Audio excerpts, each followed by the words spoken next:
All right. What's worse than being vilified for being a victim? Receiving criticism for needing a hero, which is exactly what the critics of Disney's Cinderella do.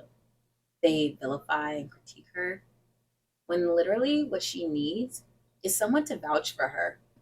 Hi, my name is Maria, and welcome to the Princess series where I will be defending my favorite princesses and just princesses I believe have either gotten too much flack, have been called out their name, or have been given a bad name. The beautiful Keira Knightley, a famous actress known for films like Pride and Prejudice, Pirates of the Caribbean, and so much more, has been a pretty vocal critic as to why she doesn't allow her daughter to watch certain Disney princess movies.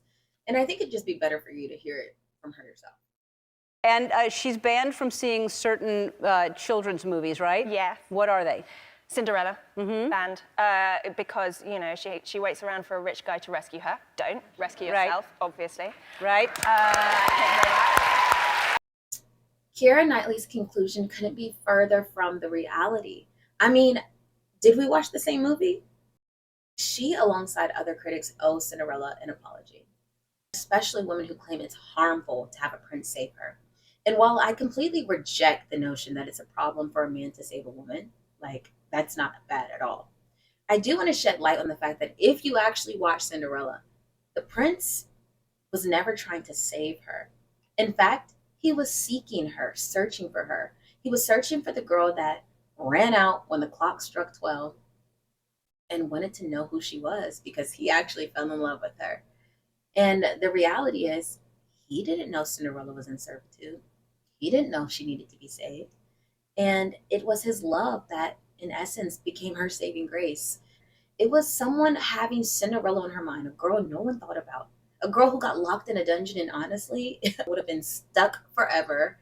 And she would have lost her chance at a happy ending with the prince, whom she loved too. It's important to ask what's the real reason for all of this animosity that Cinderella gets. In the film, Cinderella is a kind hearted girl who is abused, misused, and honestly just in servitude. Her evil stepmother and evil stepsisters control her life and honestly are just the villains of her life. Shouldn't we be sympathizing with her instead of bashing her? Like, I feel like if it was anybody else, we'd say, oh my gosh, this girl needs to get out of this situation. But with Cinderella, we act like she's just this weak, docile girl who's not even deserving of a hero. Could it be that Cinderella's unwavering kindness in the face of adversity is actually what triggers the critics? I mean, did they want to see her have a bloodthirsty bender on her stepfamily? Or could it be that they're actually mad that the woman is portrayed as the villain in this film? I mean, if you think about it, there was only one kind woman to Cinderella in this whole film, and it was her fairy godmother. And the key word, party people, is fairy. She didn't exist in the reality of the regular people of the time.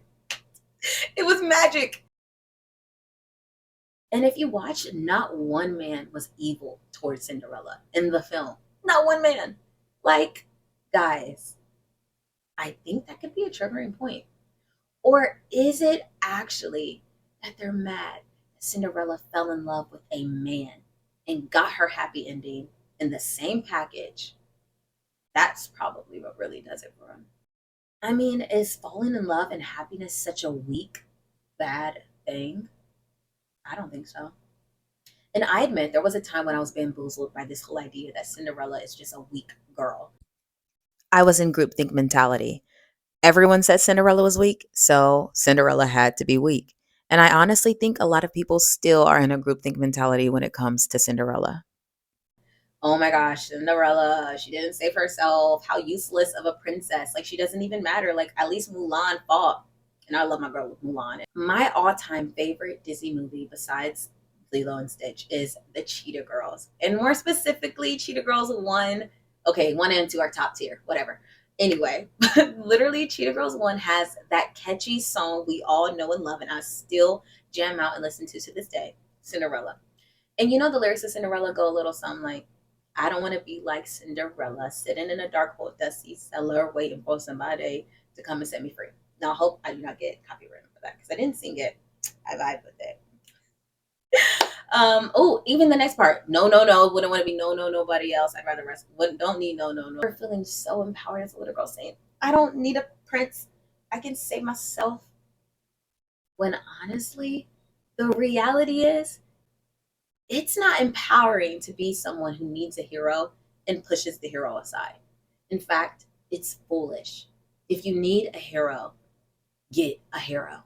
And while I understand there is a time to pick up the pieces of your own life and help yourself, the truth is sometimes you just can't. Sometimes you're not strong enough and you need a hero. Take this situation, for example. There is a male cop who goes out and saves a kidnapped girl or human trafficking victim. Of course, we wouldn't bat an eye. And we literally, in fact, clap up this male cop because he just got a girl out of a very terrible situation. Now, let's take that same situation, same scenario, and let's add on or flip it around a bit. And let's say this male cop goes to go save this girl, and she stops him and says, "You can't save me because you're a man. And if you save me, now I'm weak because I didn't save myself." We would literally say, "Oh my gosh, this girl's been bamboozled. Oh my gosh, this girl's brainwashed. And now we really need to advocate for her. Now we really need to get her out and get her to safety." But when it comes to Cinderella, the girl who's been misused, abused, mistreated in servitude her whole life, well, obviously, as long as her stepmother's been there, we say, this doesn't empower women. We're literally participating in victim shaming the moment we say Cinderella was not worthy or the moment Cinderella should have saved herself. The moment we say Cinderella should have saved herself, we are participating in victim shaming. And I thought that's what this culture doesn't stand for. Well, maybe I'm wrong because if you're dainty, soft, and pretty, maybe you need to get some strength and save yourself. I just want to make it known that it is never wrong to need a hero when you can't save yourself. Sometimes you just can't save yourself. In fact, it takes bravery to accept the help of a hero because it's easier to wallow in our own self pity, wallow in our own self righteousness, and say, "I got this."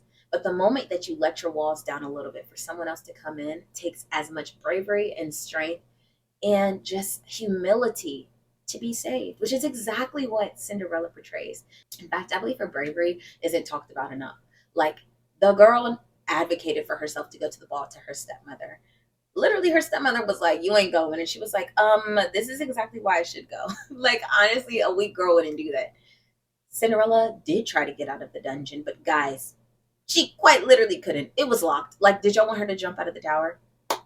And a little side note, just to play devil's advocate here for people who are probably saying, "Well, actually, my problem with Cinderella is the fact that the girl didn't run away when she could have." To do what? To go where? With what property? With what name? Like, I would beg to say that these are the same people who would rather have had Cinderella sell her body on the streets and be in the streets in the name of empowerment and having control over her own life than falling in love by choice and being happy by choice with a man. She did try to get out of the tower. Cinderella did try to get out of the dungeon, but she literally needed the help of the four mice and her dog Bruno, or else she wouldn't have gotten out. If they didn't get her the key, part like they're saviors too, they're heroes too. If she didn't get that key, she wouldn't have been able to get her happy ending. Y'all know what I'm saying? Like, a weak girl would never have run downstairs in front of a person who literally just locked you into a tower, knowing that, like, this person just literally had me like this. Like, oh my God.